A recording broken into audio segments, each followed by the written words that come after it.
Assalamualaikum warahmatullahi wabarakatuh. Bismillahirrahmanirrahim. Alhamdulillah hamdan yuwafi ni'amahu wa yukafi mazidah. Ya Rabbana lakal hamdu kama yanbaghi li jalali wajhikal karim wa 'azimi sultanik. Asyhadu an la ilaha illallah wahdahu la syarika lah wa asyhadu anna Muhammadan 'abduhu wa rasuluhu la nabiyya ba'dah. Allahumma salli wa sallim ala Muhammad wa ala alihi wa ashabihi wa mawala. Ma'asyiral muslimin rahimakumullah. Alhamdulillah, segala puji hanya milik Allah. Dialah Rabbul Alamin, Tuhan alam semesta ini. Dia pula yang maha pengasih lagi maha penyayang terhadap seluruh makhluknya, termasuk kita orang-orang yang beriman ini. Dan dia pula yang menguasai hari pembalasan. Untuk itu kita hanya mengabdikan hidup ini kepada Allah Subhanahu wa Ta'ala sebagai wujud kesadaran kita untuk menempatkan diri kita secara benar di hadapan Allah Subhanahu wa Ta'ala. Karena kita adalah makhluk ciptaannya, dan kita hidup di muka bumi ini, hidup dengan kasih sayangnya. Semua kebutuhan hidup kita ini disediakan oleh Allah Subhanahu wa Ta'ala. Maka beberapa sekalian, seluruh hidup dan kehidupan kita ini, termasuk saat ini kita berada di masjid ini, adalah merupakan rangkaian pengabdian diri kita kepada Allah Subhanahu wa Ta'ala. Bapak-bapak dan sekalian yang kami hormati, kalau kita menyadari akan keberadaan diri kita, bahwa kita adalah makhluknya dan kita diciptakan oleh Allah Subhanahu wa Ta'ala, memiliki kemampuan untuk menentukan diri kita ini, karena kita diberi akal oleh Allah Subhanahu wa Ta'ala. Maka dengan akal itu semestinya kita semakin mampu menempatkan diri kita ini sebagai hamba Allah yang benar. Bapak-bapak sekalian, kalau kita melihat makhluk selain kita yang tidak berakal, yaitu bumi dan langit seisinya ini semua rukuk dan sujud di hadapan Allah Subhanahu wa Ta'ala. Semua makhluk yang ada itu tunduk dan patuh berserah diri kepada Allah. Maka kita manusia yang diberi kelebihan oleh Allah berupa akal ini, maka mestinya wujud ketaatan, kepatuhan dan ketundukan kita kepada Allah itu lebih baik mestinya dari makhluk yang lain. Maka kita yang memiliki ilmu ini, sehingga kita mampu menyatakan dua kalimat syahadat, yaitu kalimat la ilaha illallah Muhammadur Rasulullah, adalah orang-orang yang bisa memutuskan akan keberadaan dirinya pada posisi dan kedudukan yang benar, yaitu sebagai hambanya. Dan kita tidak ingin menghambakan diri kepada selain Allah, karena tidak layak kita menghambakan diri kepada selain Allah. Penghambaan diri kepada selain Allah adalah merupakan wujud perendahan terhadap diri kita itu sendiri. Maka yang layak dijadikan Tuhan dan seharusnya kita abdi dalam hidup ini hanyalah Allah. Karena kita adalah makhluk ciptaan Allah yang dimuliakan oleh Allah Subhanahu wa Ta'ala. Maka tidak selayaknya kita mengabdikan hidup dan kehidupan kita itu kepada selain Allah.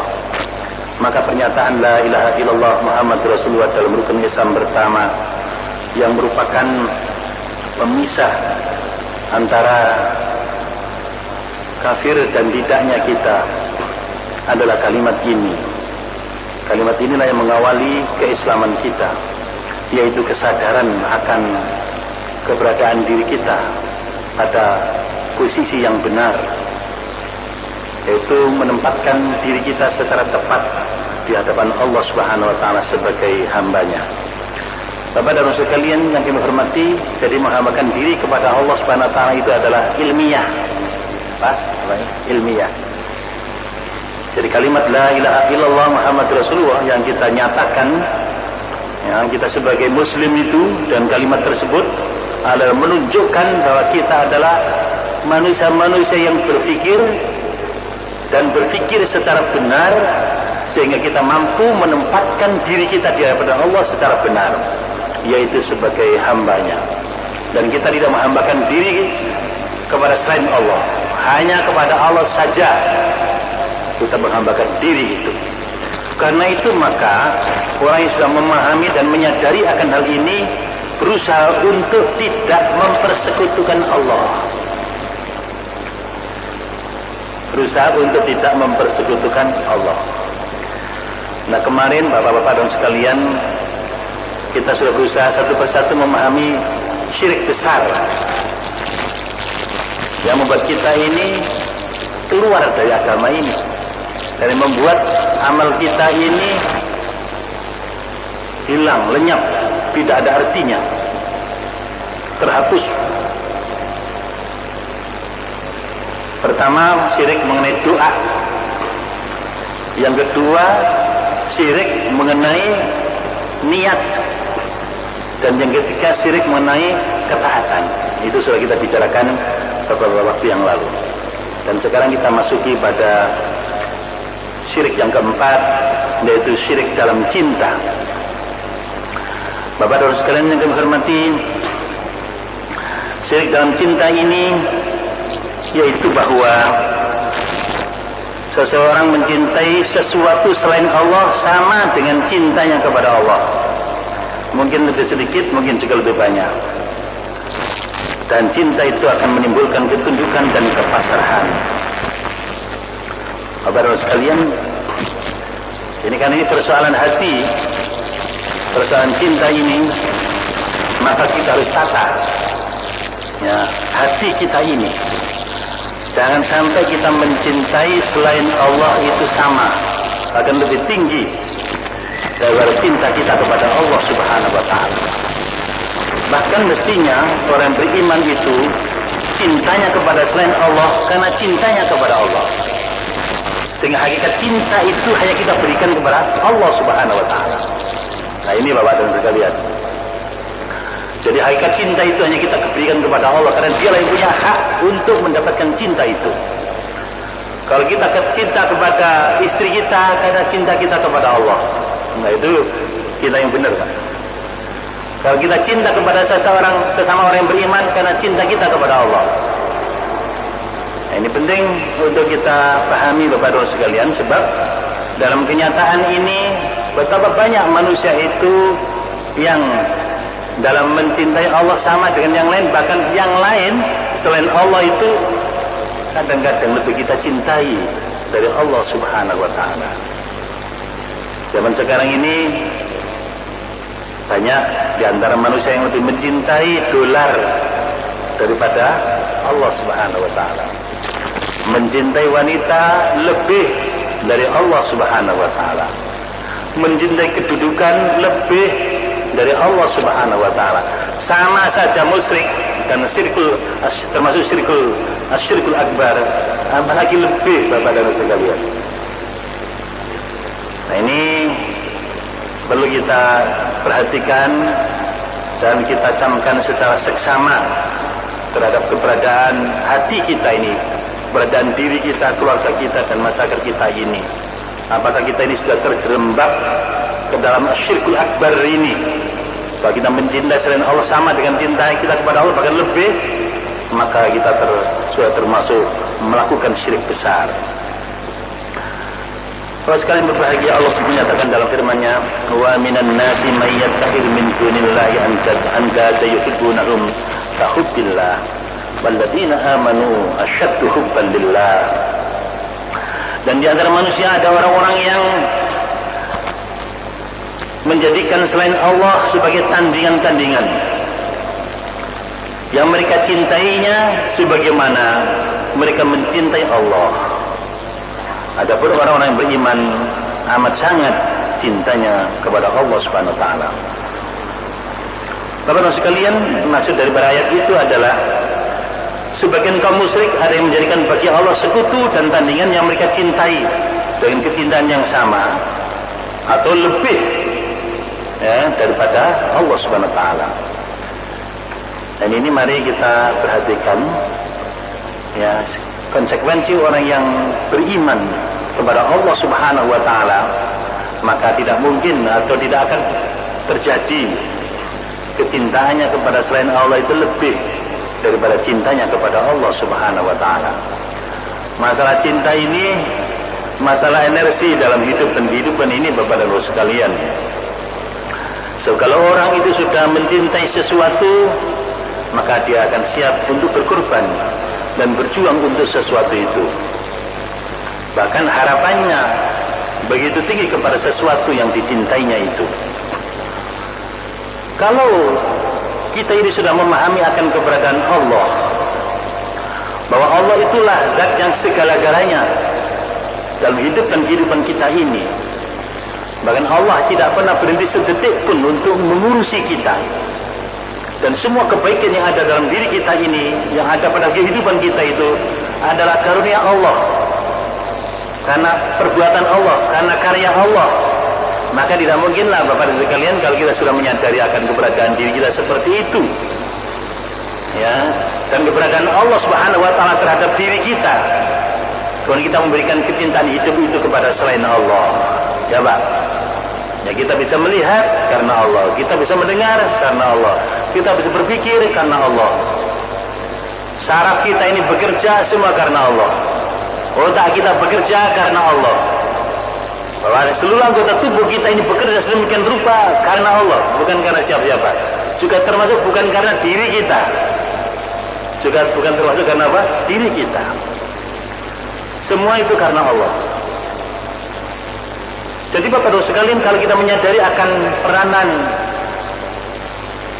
Allah Subhanahu wa taala dalam hidup ini yang total, yang menyeluruh, maka wajar kalau sekiranya cinta itu hanya kita berikan kepada Allah Subhanahu wa taala. Allah menciptakan pasangan laki-laki dan perempuan itu juga karena kasih sayang Allah Subhanahu wa taala kepada kita. Karena itu kalau kita mencintai istri kita, memang diperintahkan oleh Allah seperti itu. Dan itu kita laksanakan karena Allah, bukan karena siapa-siapa. Kalau kita mencintai sesama orang yang beriman seperti ini, juga Bapak-Ibu sekalian, itu juga kita laksanakan karena Allah. Karena Allah itu mencintai orang-orang yang beriman kepadanya. Nah, karena Allah mencintai, maka kita mencintai. Begitu pula kalau Allah membenci, kita membenci. Sebab apa yang dicintai oleh Allah, maka itulah berupa kebaikan-kebaikan. Karena itu kalau kita mencintai apa yang dicintai oleh Allah, maka kita mencintai kebaikan-kebaikan itu sendiri. Kekafiran dibenci oleh Allah, kemunafikan dibenci oleh Allah, kesyirikan dibenci oleh Allah, kefasikan dibenci oleh Allah. Kita orang beriman juga membenci apa yang dibenci oleh Allah. Karena itu semuanya adalah ketidakbaikan. Itu semua adalah merupakan sesuatu yang merusak dalam hidup dan kehidupan ini, fasad. Karena itu kita juga membenci apa yang dibenci oleh Allah Subhanahu wa taala.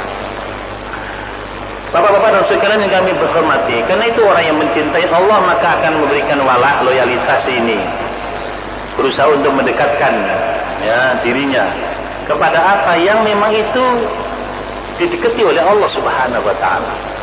Kita akan memberikan loyalitas kepada apa yang Allah Subhanahu wa taala memberikan loyalitas, kecintaan. Maka Bapak dan sekalian yang berbahagia, kalau Allah mencintai keimanan, kita juga mencintai keimanan. Allah mencintai orang yang beriman, maka kita mencintai orang yang beriman. Nah, begitulah wujud cinta kita ini kepada Allah Subhanahu wa taala. Dan kalau kecintaan kita ini sudah seperti ini, bahwa Allah, Rasulnya itu lebih cintai dari apa saja, dari siapa saja, agar kita mencintai saudara kita ini karena Allah, bukan karena siapa-siapa. Dan kalau kita ini mau disuruh berbuat maksiat, itu sama dengan kita dilempar ke dalam jurang api neraka, maka kita akan merasakan nikmatnya dan lezatnya iman dalam hidup dan kehidupan ini. Bapak-bapak dan sekalian yang kami hormati, karena itu orang beriman itu amat sangat cintanya kepada Allah Subhanahu wa taala. Bahkan seluruh perintah-perintah yang diperintahkan oleh Allah Subhanahu wa taala adalah karena kecintaannya kepada Allah Subhanahu wa taala. Coba. Allah memerintahkan salat, kita salat. Dan salat ini kita lakukan karena cinta kita kepada Allah. Maka salat itu akan menggembirakan kita, akan membahagiakan kita. Dan tidak ada penolakan, tidak ada rasa benci, tidak ada rasa yang menjadi beban penderitaan dalam melaksanakan perintah Allah itu, karena kita lakukan dengan penuh kecintaan. Orang yang melakukan sesuatu dengan rasa cinta, bapak dan sekalian, maka tidak merasakan payah, capek. Coba, oh, jalan Surabaya Mojokerto umpamanya.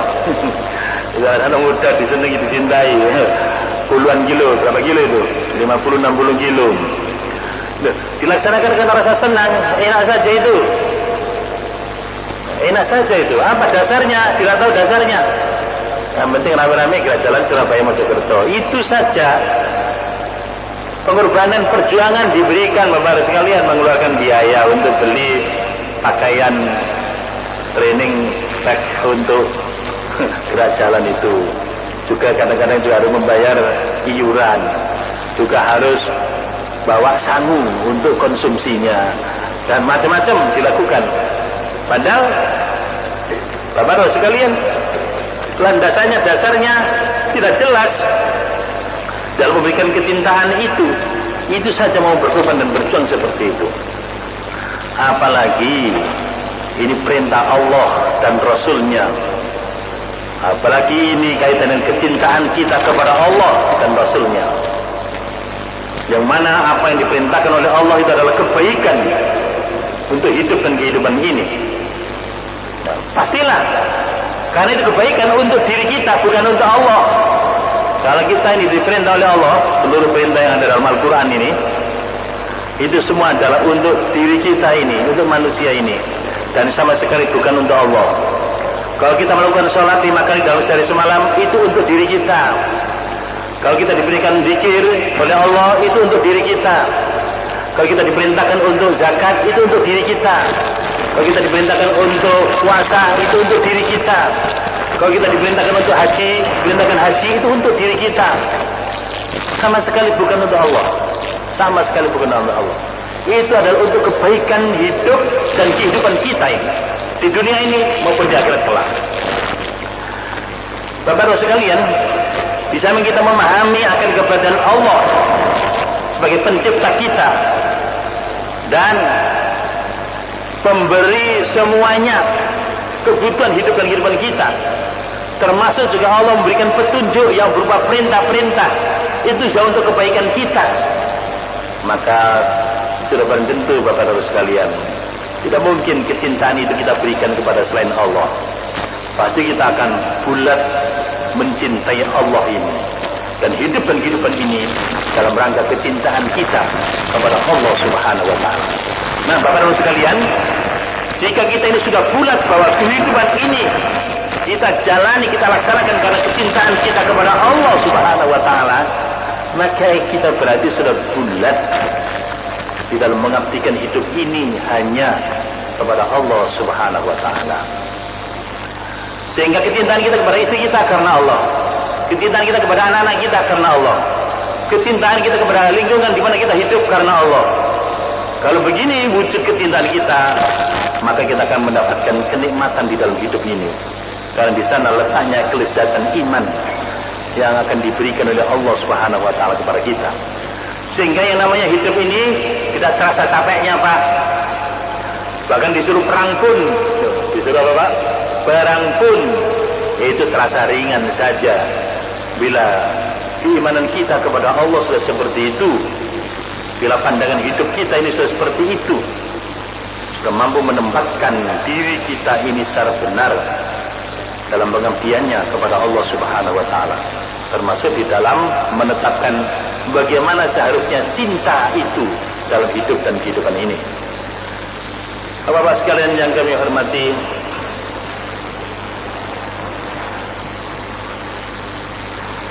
yang dimaksud dengan cinta di sini adalah puncak dan ujung dan penghabisan dari segala cinta.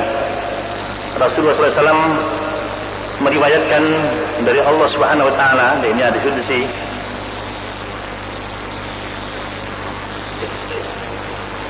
yang artinya, akulah yang paling tidak membutuhkan sekutu, maka siapa yang melakukan suatu perbuatan di mana dalam perbuatan itu ia mempersekutukan aku dengan sesuatu yang lain, niscaya akan kutinggalkan ia bersama sekutunya. Hadis di sini. Jadi Allah itu tidak perlu sekutu, Pak. Tidak perlu apa? Sekutu. Tidak perlu sekutu bagi Allah Subhanahu Wa Taala. Siapa yang mencari sekutu selain Allah, maka Allah akan tinggalkan orang itu. Bela orang itu bersama sekutunya. Bapak-bapak sekalian, ini penting untuk kita pahami akan petunjuk Allah Subhanahu Wa Taala ini. Artinya jangan sampai kita ini mempersekutukan Allah dengan sesuatu apapun. Dengan sesuatu apapun. So, kalau kita sudah mempersekutukan Allah dengan sesuatu, maka Allah akan meninggalkan kita ini bersama yang kita persekutukan dengan Allah Subhanahu Wa Taala itu. Bapak-bapak sekalian, ini adalah hadis qudsi, ya. Ana ahli syuraka ahli syirki, man amila amalan asyraka fi ma'i ghairi taraktuhu wa syirkahu. Jadi sudah seperti itu pernyataan Allah dalam hadis qudsinya. Jadi kalau kita ini masih mempersekutukan Allah Subhanahu Wa Taala, maka Allah akan meninggalkan kita. Allah tidak akan peduli kepada kita. Dan kalau Allah Subhanahu Wa Taala sudah tidak peduli kepada kita, maka kehidupan kita akan terlantar. Coba, kepada siapa lagi kita memohon pertolongan, memohon petunjuk, memohon rahmat, kalau Allah Subhanahu Wa Taala sudah meninggalkan diri kita ini? Bapak-bapak sekalian yang kami hormati, ini persoalan cinta ini kelihatannya sederhana, tetapi persoalan cinta ini seringkali salah di dalam menempatkan kecintaan itu. Sekarang banyak lagu-lagu yang memuja-muja, memuji-muji, mendewa-dewakan selain Allah. Selain apa, Pak? Allah. Ya, Pak, lagunya anak-anak muda itu loh, Pak. Sekarang ini kalau kita dengarkan, ya, lagu-lagu cintanya itu bukan Allah. Ya, apa namanya? Dipuja-puji, disanjung, ya, dicintai, ya, Masya Allah. Jadi lagu-lagu zaman sekarang itu begitu banyak menyanjung-nyanjung dan memuji-muji, ya, Tuhannya. Siapa Tuhannya itu? Ya, bisa wanita, bisa tahta, bisa apa? Harta. Dan mungkin ini tidak disadari, tapi ini kenyataan telah membuat kita ini sedemikian rupa mencintai selain Allah lebih daripada cintanya kepada Allah Subhanahu Wa Taala. Bapak-bapak dan sekalian yang kami hormati, kalau ada adzan berkumandang, kemudian kita ini masih asik main gaple di rumah, itu satu indikasi bahwa permainan gaple itu lebih kita cintai daripada Allah Subhanahu Wa Taala. Buktinya kita masih asik memenuhi panggilan selain Allah daripada kepada siapa? Allah Subhanahu Wa Taala. Pada saat kita transaksi di kantor umpamanya, sebagai pimpinan, sebagai bos perusahaan, ketika adzan berkumandang, kita masih bertransaksi dengan kolega kita, karena ada transaksi triliunan kata begitu, ya, sehingga panggilan adzan itu tidak kita pedulikan. Dan segera kita memenuhi panggilan Allah, datang ke masjid. Itu juga satu indikasi bahwa kita masih memberikan kecintaan kepada selain Allah daripada kepada Allah Subhanahu Wa Taala. Hal-hal yang seperti ini perlu kita perhatikan, bapak-bapak dan sekalian yang berbahagia. Sebab syirik itu tidak hanya menyembah patung, menyembah apa? Patung. menyembah pohon besar, menyembah akik, menyembah Nyi Roro Kidul. Tapi apa saja yang kita gandrungi selain Allah, yang sama bahkan lebih kita gandrungi, berarti kita sudah mempersekutukan apa? Allah Subhanahu wa taala. Ya, coba gandrung apa? Bahaya lagi kehidupan ini. Sebab setan ini telah memproduksi sihir-sihir yang sangat banyak dalam hidup dan kehidupan ini. Bola saja, bola Pak, kulit bundar itu saja oleh zaman sekarang lebih dicintai daripada kepada siapa? Daripada Allah Subhanahu wa taala. Coba kalau ada pertandingan bola dunia World Cup main jam 2 malam. Orang di dunia ini buka mata yang melek untuk nonton apa? Pertandingan apa? Sepak bola dunia. Coba, apakah kira-kira jam 2 malam kesempatan untuk bangun lail, salat tahajud? Wa minal laili fatahajjad bi nafilatil lak. Ya ilmu zamil kumil laila illa qalila, dan seterusnya. Coba lebih mana yang diperhatikan, perintah Allah itu ataukah kecenderungan hawa nafsu itu? Yang lebih mencintai bola daripada Allah Subhanahu wa taala. Hal-hal yang seperti ini Bapak dan sekalian itu menjadi penilaian, tolak ukur dalam melihat seberapa jauh kualitas kehambaan kita kepada Allah Subhanahu wa taala. Jadi tidak hanya ukurannya sholat di masjid ini Bapak dan sekalian. Dan setan ini dalam membuat sihir-sihir ini banyak sekali Pak. Ya bola, ya HP, ya alat-alat elektronik, ya permainan-permainan macam-macam. Ada lagu-lagu, ada band, macam-macam, dan setiap hari diproduksi itu besar-besaran. Sampai kita ini tersihir, sampai lupa kepada Allah, lupa melaksanakan perintah Allah, disibukkan oleh kesibukan yang sedemikian rupa. Ini setan itu pintar dalam membuat permainan yang kelihatan indah di mata manusia yang memiliki hawa nafsu itu. Sehingga Bapak-Bapak sekalian, kita abaikan Allah Subhanahu wa taala ini dalam hidup dan kehidupan ini, sehingga kita terlepas dari status dan kedudukan kita sebagai hamba Allah dalam menjalani, menampaki perjalanan hidup dan kehidupan ini. Nah, ini perlu kita perhatikan Bapak-Bapak sekalian. Mencintai istri kalau bukan karena Allah, bisa saja itu juga merusak iman kita. Lah ya. Mencintai istri kalau bukan karena Allah, itu juga bisa merusak iman kita. Jika mencintai istri karena Allah, itu bisa mempertebal iman kita kepada Allah Subhanahu wa taala. Dan ini penting untuk kita bagaimana membahasakan cinta yang benar dalam kehidupan keseharian kita ini. Bapak-bapak dan sekalian, ilmu pengetahuan teknologi itu juga bisa mensihir kita, Pak. Bisa mensihir apa? Kita ini. Seakan-akan segala-galanya ini tergantung pada ilmu dan teknologi. Itu sudah syirik, Pak. Itu sudah syirik, Pak. Kita diperintahkan untuk mencari ilmu, dan cara mencari ilmu yang benar supaya semakin paham Allah, mengenal Allah dengan benar, dengan ilmu itu semakin makrifat kepada Allah SWT. Bukan sebaliknya, semakin bertambah ilmunya semakin lupa Allah, semakin jauh dari Allah. Maka di sini Bapak sekalian, bisa jadi ilmu dan teknologi yang kita kuasai itu justru menjadi sekutu atau tandingan bagi siapa? Allah Subhanahu wa taala. Jadi Bapak sekalian, ilah itu bisa macam-macam bentuknya. Bisa macam-macam bentuknya. Kalau anak-anak muda bisa saya cewek, wanita. Itu bisa menjadi apa? Ilahnya atau Tuhannya. Lebih besar lagi, bisa saja pekerjaan itu bisa jadi ilahnya. Kedudukan bisa jadi ilahnya. Sepeda motor saja bisa jadi ilahnya, Pak. Mobil juga bisa jadi ilahnya, Pak. Rumah juga bisa jadi ilahnya, Pak. Kebun sawah ladang juga bisa menjadi ilah Tuhannya, Pak. Bapak-Bapak sekalian yang kita hormati, dan ini perlu kita pahami dengan baik supaya kita ini bisa terlepas dari syirik-syirik yang bisa menggerogoti, bahkan menghapus amal-amal kita ini. Bapak-bapak sekalian yang kami hormati,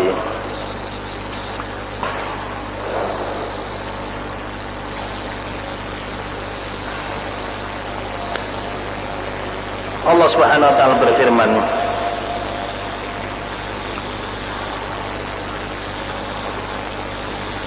kalau kita sudah mencintai Allah, maka Allah juga akan mencintai kita. Dalam bahasa Al-Quran, yuhibbuhum wa yuhibbunahu.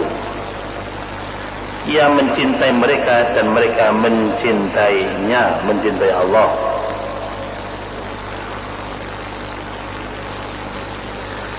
Mencintai Allah di antara dalam mencintai perkataan, perbuatan, keyakinan, zat dan sifat-sifat tertentu yang dicintai oleh Allah. Di antaranya Pak ya, sehingga Allah berfirman di antaranya, wal mu'minuna wal mu'minatu ba'duhum awliya'u ba'din. Dan orang-orang yang beriman, laki-laki dan perempuan, sebagian mereka adalah menjadi penolong bagi sebagian yang lain. Allah Subhanahu wa taala mencintai Rasulnya, mencintai Rasulnya, dan orang yang beriman juga mencintai Rasulnya sebagai konsekuensi daripada Allah mencintai Rasulnya. Sehingga Rasulullah juga pernah bersabda yang diriwayatkan oleh Bukhari Muslim, la yu'minu ahadukum hatta akuna habba ilaihi min waladihi wa walidihi wan nasi ajma'in. Tidak sempurna keimanan salah seorang dari kalian sehingga aku, kata Nabi, lebih dicintainya daripada anaknya, orang tuanya, dan manusia semuanya. Bapak-bapak sekalian kami hormati, ini adalah konsekuensi-konsekuensi daripada kecintaan tunggal kita kepada Allah, yang selanjutnya kita mencintai apa-apa, siapa-siapa yang dicintai oleh siapa? Allah Subhanahu wa taala. Kalau Allah mencintai begitu rupa kepada nabi-nabi dan rasulnya, kita juga begitu pula mencintai nabi-nabi dan rasulnya. Sampai Muhammad Rasulullah memberikan petunjuk seperti itu, bahwa tidak sempurna iman kita sebelum beliau Muhammad Rasulullah itu lebih kita cintai daripada diri kita sendiri, daripada orang tua kita, daripada anak kita, dan daripada manusia semuanya. Loh Pak, daripada apa? Manusia apa? Semuanya. Nah, ini konsekuensi dari kecintaan kita kepada Allah Subhanahu wa taala. Tadi itu kita sudah menyampaikan bahwa ada 3 hal. Salatun man wajadahunna wajada halawatul iman. Ada 3 hal. Siapa yang menjumpai 3 hal itu, maka dia akan menjumpai atau menemui kemanisan iman, kelezatan iman, yaitu ayyakunallahu wa rasuluhu ahabba ilaihi mimma siwahuma. Yaitu kalau sekiranya Allah dan Rasulnya itu lebih dicintai daripada siapa saja, daripada keduanya, daripada Allah dan Rasulnya. Jadi kalau kita sudah mencintai Allah dan Rasulnya melebihi daripada cinta kita pada apa saja, siapa saja, maka satu indikasi kita akan mendapatkan kelezatan atau kenikmatan iman itu sendiri. Berikutnya, wa yuhibbal mar'u wa yuhibbal mar'a la yuhibbu illa lillah.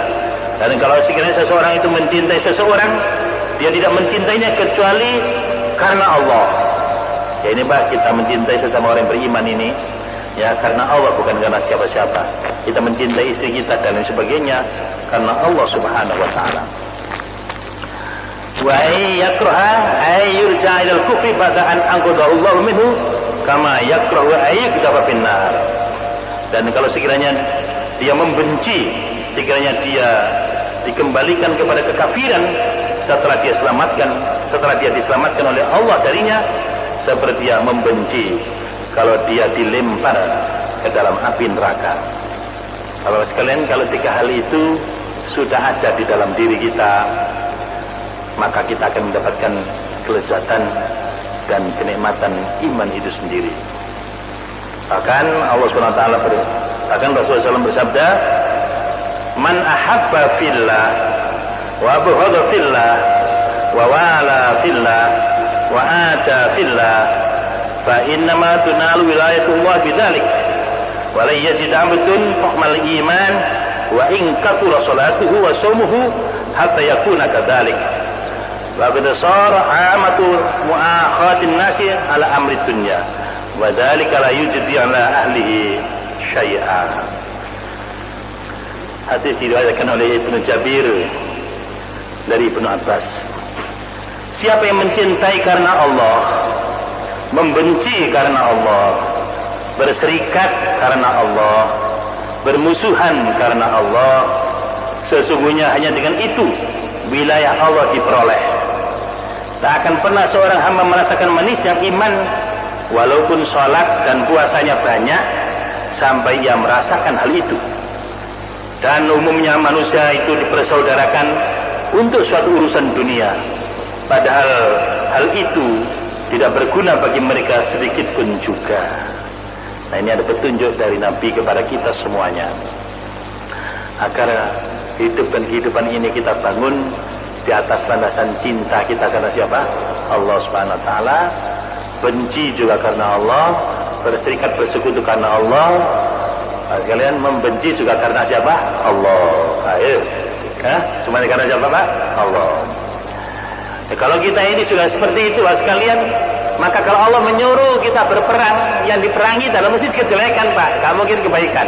Gitu, Pak. Gitu. Maka itu semua adalah untuk kebaikan hidup dan kehidupan ini. Karena memang Allah itu adalah menghendaki kebaikan di dalam hidup dan kehidupan ini. Bapak dan sekalian, saya kira itu kaitan dengan persoalan apa namanya cinta ini. Ya, dan cinta ini ada persoalan hati. Persoalan apa? Hati. Dan kita harus bisa membangun kecintaan kita ini secara benar. Kalau kita memahami akan diri kita dan memahami akan keberadaan Allah, maka pasti cinta itu hanya kita berikan kepada Allah Subhanahu wa taala. Jadi hakikat cinta itu kepada Allah Subhanahu wa taala. Sehingga kita ini rukuk dan sujud itu kita berikan kepada Allah karena kecintaan kita kepada Allah Subhanahu wa taala. Maka Bapak dan sekalian, kalau hidup dan kehidupan kita ini bangunannya adalah cinta kepada Allah Subhanahu wa taala, maka hidup ini akan terasa ringan. Terasa apa, Pak? Ringan. Terasa ringan, Pak. Bukan berat. Ngurusi keluarga, karena itu karena penghambaan diri kepada Allah, karena cintanya kepada Allah, ngurusi keluarga itu jadinya ringan, Pak. Gak abot gitu, Pak. Gak abot, gak ringan, ya. Terasa apa? Ringan. Kalau kita bangun negara ini, karena kita bangun di atas landasan kerangkanya beribadah kepada Allah SWT, karena kecintaan kita kepada Allah, Bapak sekalian akan penuh kreasi, Pak. Penuh apa? Penuh kreativitas. Terus sekalian, kalau sesuatu itu kita lakukan dengan cinta, itu ada saja, Pak, ide itu, Pak. Betul, Pak? Betul, Pak? Coba, kalau kita melakukan sesuatu karena cinta, itu nerotos idenya itu. Ya, contohnya, kalau seorang anak muda kumpul pacaran, katakan begitu, tanya aja itu. 1 jam itu sepertinya baru 1 menit, Pak. Ada saja yang diomongkan itu, Pak. Kreatif isi aja, Pak. Wah, ada saja kreasinya itu. Bayangkan Bapak sekalian yang hormati, kalau hidup dan kehidupan ini dibangun di atas landasan cinta kepada Allah, dan itu dimiliki oleh yang beriman, maka orang beriman itu pasti, Pak, kreatif, Pak. Pasti produktif, Pak. Pasti banyak, Pak, cara-cara yang brilian dalam mengatur hidup dan kehidupannya. Itu nanti buah daripada kecintaannya kepada siapa? Allah Subhanahu wa taala. Saya kira demikian Bapak dan sekalian yang dapat disampaikan dalam kesempatan ini. Jangan sampai kita mempersekutukan Allah dalam hal cinta. Cinta ini supaya kita selamat dalam menampaki perjalanan hidup ini untuk beribadah kepada Allah Subhanahu wa taala. Saya kira demikian yang dapat saya sampaikan dalam kesempatan ini. Mudah-mudahan ini menjadi peringatan bagi kita semuanya, sehingga kita bisa menikmati hidup ini dengan sebaik-baiknya. Kita sudahi dengan doa kafaratul majelis. Subhanakallahumma bihamdika asyhadu an la ilaha illa anta astaghfiruka wa atubu ilaik. Wa sallallahu ala Muhammadin wa alihi wa ashabihi wa sallam. Walhamdulillahirabbil alamin. Assalamualaikum warahmatullahi wabarakatuh.